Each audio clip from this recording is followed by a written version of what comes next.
제가 생각하기에는 직업까지 얘기 드릴 수는 없을 것 같은데 방향이나 이런 것도 제가 말할 계제는 아니죠.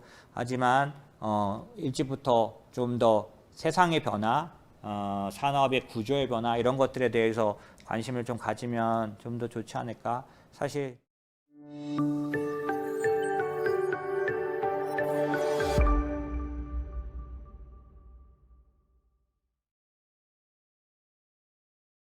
윈드라이더님이신 것 같아요. 그죠?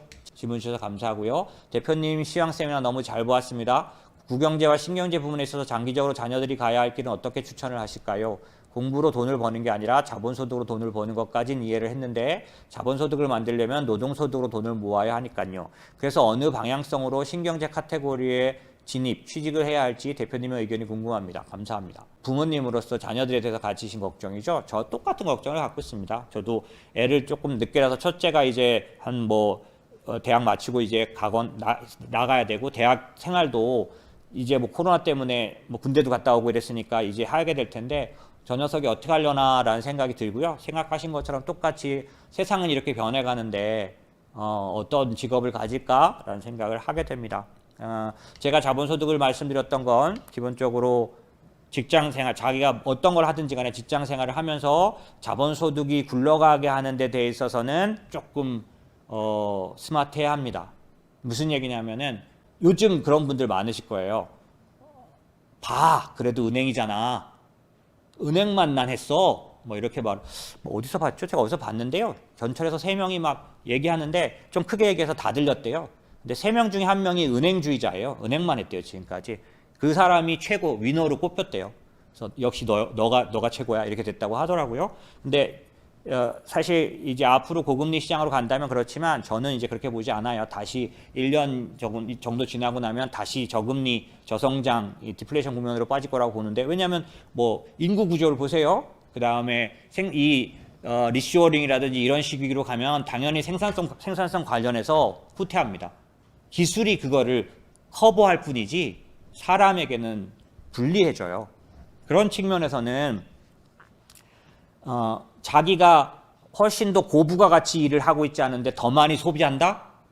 그건 자본소득이 훨씬 더 높은 사람 말고는 할 수 없죠.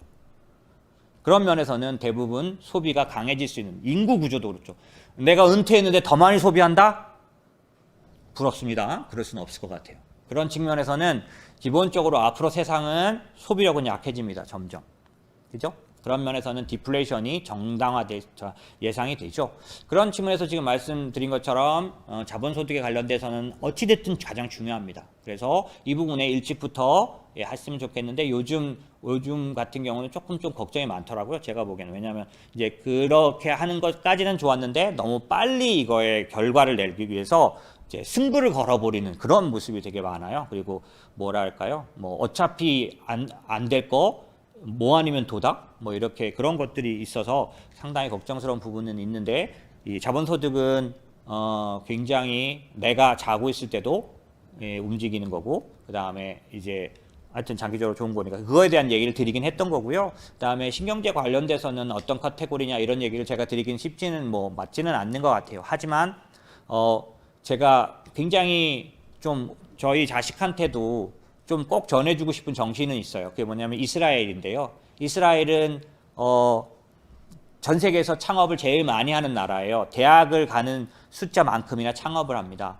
우리 아들이 창업한다면 제가 어떨 것 같으세요? 알려야죠. 대한민국에서 보통 창업을 해요. 이렇게 될 수 있잖아요. 그런데 사실 그만큼 현실적으로 간단치 않긴 하지만 이스라엘 같은 경우에는 그런 제도들이 있죠.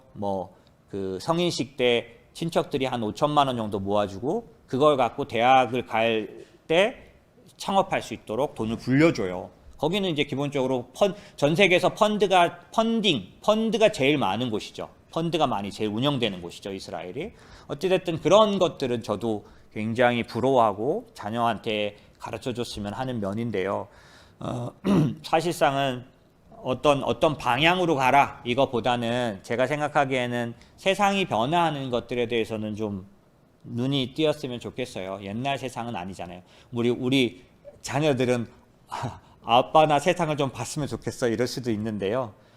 제가 보기에는 그런 변화가 참 크게 일어나고 있고, 오늘도 짧게라도 세상의 변화에 대한 얘기를 드릴 건데, 또 제가 책을 내서 세계화 시대와 기술의 시대 얘기를 했을 때 하고는 또 다르게 훨씬 더 본격적으로 요즘 진행되고 있는 그 반세계화, 그다음에 그 블록화 이런 부분들이 아주 뚜렷한 변화를 더 강력하게 일으키는 듯해요. 코로나가 아마 더 속도를 내게 한 것 같고, 이번에 이 인플레이션이 아마도 더 많은 사람들의 인식을 바꿔놓을 것 같습니다. 나라마다 그렇고요. 그렇다라고 하면 제가 생각하기에는 직업까지 얘기 드릴 수는 없을 것 같은데, 방향이나 이런 것도 제가 말할 계제는 아니죠.